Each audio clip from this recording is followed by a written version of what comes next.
Guys, it is that time. Quarter 3 has come to an end and it is time for that last big push before the new year. Now, if you've stuck with your 2023 goals up until now, I want to congratulate you because that's a really big deal. If you may not have, don't worry. Today I'm sharing how you can adjust and realign your goals so that you can keep them feeling connected to where you are in your life right now.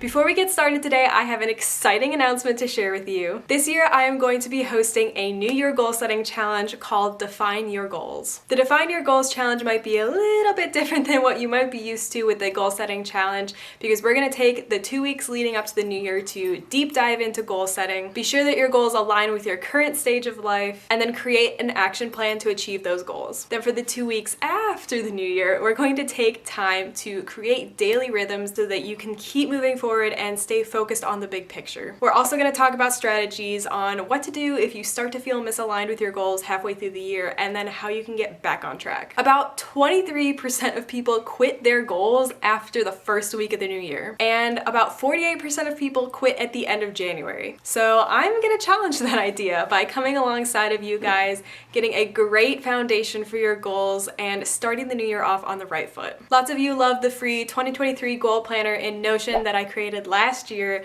and that is going to be the backbone of this challenge. The goal planner is getting a little bit of a facelift for 2024, so be sure to sign up for the challenge today using the link in the description box below so that you can be the first to get access to the 2024 goal planner and also get that weekly challenge information delivered right to your inbox each week. All right, now on to today's chat. Today I'm tackling my Q3 goal review and it's going to be a doozy.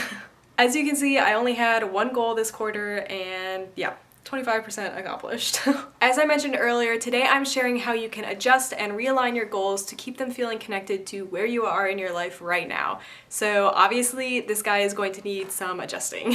But first I want to give you a little bit of context behind this goal so you can see the big picture and why it needs to change. If you watched my Q1 goal review, you might remember this goal because I talked about it then as well. At the time it was a Q1, Q2, and Q3 goal, and now it's been changed to just Q3 and Q4. Basically, I have just been kicking the can down the road on this one.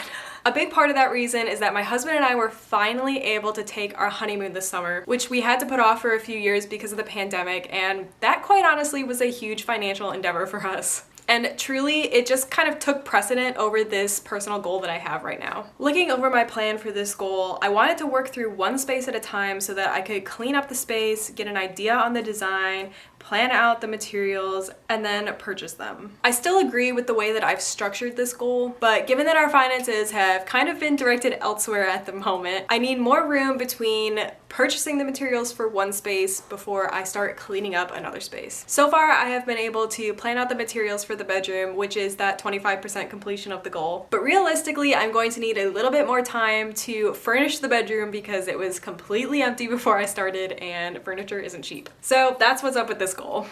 I'm going to quickly fill out my quarterly review and then we can chat about how I am adjusting this goal. Alright, my review is complete and I want to quickly take a look at my accomplishments here because I want to congratulate myself on the things that I did do well. It's really easy to get down on yourself for not sticking to a goal, but progress is progress. And knowing that you need to adjust something is a sign of strength, not weakness. I noted that I did get the bedroom planned out, and I created a list of things to purchase for it, which is definitely a step in the right direction. And I also was able to find some really great furniture on Facebook Marketplace that we flipped, and that has been a huge help. If you're curious about how those projects turn out, be sure to go check out my DIY highlight on my Instagram. I also highlighted the good things that are technically kind of hindering me from achieving this goal. For example, my husband and I were finally able to take our honeymoon, and that's still a huge win. Along with that, one of the things that I did well, I spaced out the steps for my goal earlier in the year, which made it feel a lot more manageable for me, and it didn't feel like it was putting me in a time crunch.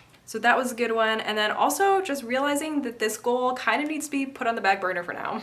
Other goals are kind of just taking precedent at the moment, and that's a really big deal to be able to acknowledge that for me. So again, huge win. Under the things that I didn't do so well, definitely moving from one space to another too fast was just not working for me, because at first I was kind of trying to do all of the cleaning, then all of the planning, and then all of the purchasing, but that was just kind of making me anxious. It was too much happening at one time. I also feel like I probably could have spaced this goal out a little bit more with other financial goals that I might have had that would make it easier for me to get through this and not having those competing interests, like I said. Okay, so what needs to change? Quite frankly, the timeline on this guy really needs to change.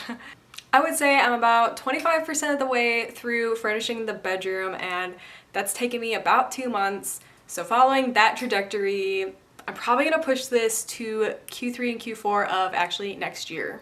I'm feeling pretty confident that I will be finished with the bedroom by then so that I can go ahead and get started on that next space. So with that, I'm also going to change these due dates for this task to next year, starting in Q3.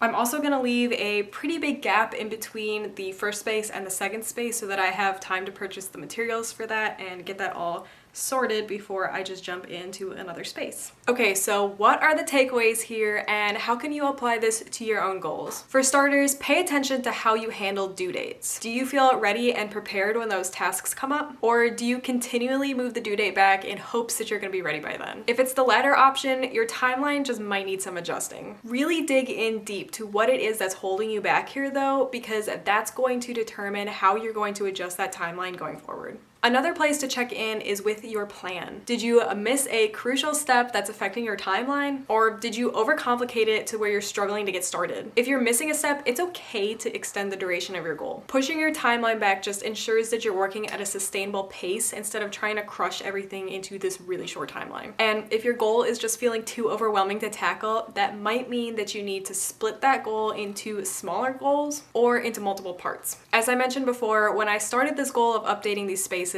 I was trying to clean all of them, plan all of them, and then purchase for all of them, and that was just really overwhelming to me, and I realized that I needed to break it down a little bit differently so that I was focusing on one singular space at a time. So just double check the structure of your goal and make sure you're doing it in a way that feels comfortable and not overwhelming. Now, what if your goal just doesn't interest you anymore? This may be a sign that you need to reevaluate how you feel about that goal. Maybe your priorities have changed, or maybe you just don't feel like that's something you actually want to pursue. And that's okay. Here's my personal confession. I hate not doing something that I said I was going to do. I don't want to disappoint others, and I don't want to disappoint myself either. But learning to prioritize what's important to you based on your interests and your values is a really important skill to have, and it's one that I wish that I had developed earlier in life.